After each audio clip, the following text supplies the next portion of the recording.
Llevar al estudiante a un conflicto cognitivo puede ser una manera de hacerle ver que los conceptos o métodos que maneja no son los adecuados para llegar a una conclusión satisfactoria en la resolución de un problema. Bienvenidos a EduTIC Perú, soy Nancy Supo. Esta es una presentación acerca del conflicto cognitivo en el aprendizaje. El conflicto cognitivo es considerado un fenómeno psicológico de contraste, producido por la discrepancia entre las preconcepciones y significados previos que tiene en la mente un estudiante, en relación con un hecho, concepto o un procedimiento determinado, y los nuevos significados que se presentan en el proceso de enseñanza-aprendizaje. ¿Qué es el conflicto cognitivo? Es el desequilibrio de las estructuras mentales, que se produce cuando se enfrenta al estudiante con algo que no puede comprender o explicar con sus conocimientos previos. Puede tener diversas intensidades, es decir, que el conflicto cognitivo puede resultar medianamente difícil al estudiante, o también puede tener un alto grado de dificultad. Provoca en el estudiante la imperiosa necesidad de hacer algo por resolver la situación que le produjo tal desequilibrio. Se produce un conflicto cognitivo cuando se rompe el equilibrio cognitivo. El organismo, en cuanto busca permanentemente el equilibrio, busca respuestas. Se plantea interrogantes, investiga, descubre, etc., hasta llegar al conocimiento que le hace volver de nuevo al equilibrio cognitivo. Este conflicto inicia un proceso de desequilibrio en la estructura cognitiva del sujeto, seguido de una nueva reequilibración, como resultado de un conocimiento enriquecido y más acorde. De este modo, el conflicto cognitivo se convierte en un factor dinamizador fundamental del aprendizaje. Existen dos respuestas posibles ante el conflicto cognitivo. Una de ellas es la no adaptativa. Es cuando el estudiante abandona el esfuerzo por aprender y obviamente no se cambian los esquemas cognitivos que él posee. El otro es el conflicto cognitivo adaptativa. Es la toma de conciencia por parte del estudiante de la perturbación, estímulo, y éste hace un intento por resolverla. El tipo de respuesta, ya sea no adaptativa o adaptativa, es determinado por la motivación por el logro, ya sea en forma individual o generada en la relación con los pares. Diremos entonces que el conflicto cognitivo es el desequilibrio de las estructuras mentales, y este se produce cuando el estudiante se enfrenta con algo que no puede comprender, o también no puede explicar, solo con sus saberes previos. Se produce también cuando asume tareas que requiere de nuevos saberes. Estos, a su vez, generan la necesidad de aprender nuevos conocimientos, así como la necesidad de aprender procedimientos o solucionar problemas. Un conflicto cognitivo puede generar también la motivación por alcanzar el nuevo aprendizaje. ¿Cuándo hacen alusión al conflicto cognitivo en sus teorías Vygotsky y Piaget?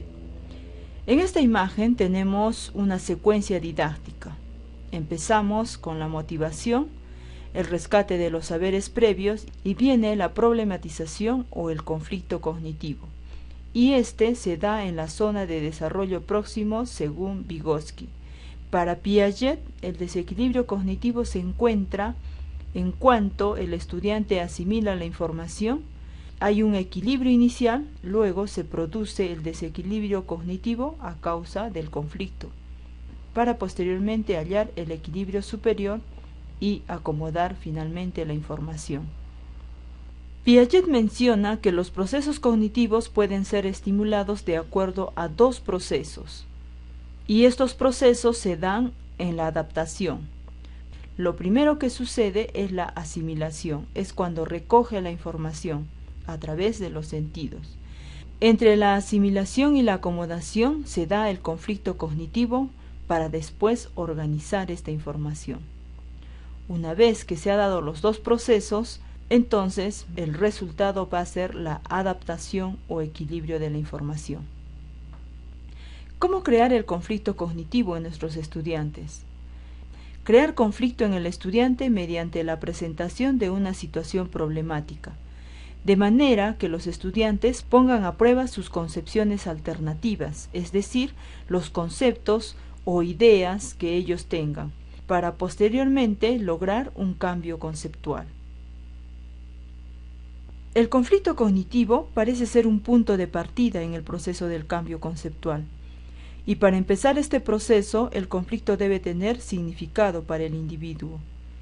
Para introducir este conflicto cognitivo lleno de significado, los estudiantes deben estar motivados e interesados en el propósito de aprendizaje, activar su conocimiento previo y tener ciertas creencias epistemológicas y habilidades de razonamiento adecuadas para aplicarlas. Y no es fácil tener todos estos aspectos. La estrategia de presentar datos anómalos o contradictorios suele ser considerada la mejor forma de inducir al conflicto cognitivo, aunque realmente no es la única. La secuencia instruccional es que después de haber propuesto el conflicto cognitivo, se presenta en el estudiante conceptos alternativos, y estos van relacionando a sus conceptos previos. El proceso cognitivo continúa hasta que sea aceptado el nuevo conocimiento, o habrá modificado el preexistente, y de esta manera se afianza el saber o el nuevo aprendizaje. Un conflicto cognitivo puede ser una pregunta. Por ejemplo, ¿qué pasa con la orina de los astronautas en el espacio? Un conflicto cognitivo puede ser una toma de decisión. Por ejemplo, ¿a qué banco pedir el préstamo tomando en cuenta intereses, comisiones y cobros por cuotas anuales? Un conflicto cognitivo puede ser normas que hay que establecer. ¿Qué reglas se pueden implementar para disminuir los robos en el salón? Un conflicto cognitivo puede ser sobre una curiosidad acerca de lo que pasa. Por ejemplo, ¿qué creen que suceda si me como una cebolla completa? ¿Tendré problemas de coagulación si me corto? ¿Tendrá algo que ver? Un conflicto cognitivo también puede ser luchar contra la rutina. Por ejemplo, ¿cómo podemos hacer las clases más divertidas? Y un conflicto cognitivo puede ser también la investigación del sentido que tiene algo. Por ejemplo, ¿para qué nacimos? Pero un conflicto cognitivo pueden ser solo preguntas. No necesariamente preguntas. Por ejemplo, podríamos presentar imágenes a los estudiantes. Esta imagen, ¿qué es un cuadrado? Sin embargo, en este cuadrado está dividido en 4 subcuadrados y el estudiante, al observar la imagen, seguramente que va a analizar la imagen antes de responder. Podríamos continuar diciendo que podríamos dibujar un cuadrado semejante, que sea más grande o bien más pequeño que este que tenemos. ¿Qué actividades podrían facilitar el desarrollo cognitivo? Ustedes recuerdan que hay 2 tipos de respuestas al conflicto cognitivo. En el caso de que sea no adaptativo, podríamos facilitar el desarrollo de estos estudiantes con actividades como por ejemplo estas, acertijos y adivinanzas. Pueden ser también los rompecabezas, los juegos de estrategia, los juegos de mesa, los juegos de roles, solución de problemas o mapas conceptuales. Por lo tanto, el conflicto cognitivo no es una pregunta sobre lo que saben los estudiantes, no es una pregunta para indagar los conocimientos previos. Lo que se hace es hacer preguntas sobre el uso del conocimiento, porque lo importante es qué se hace con este y no solo cuánto se sabe de este.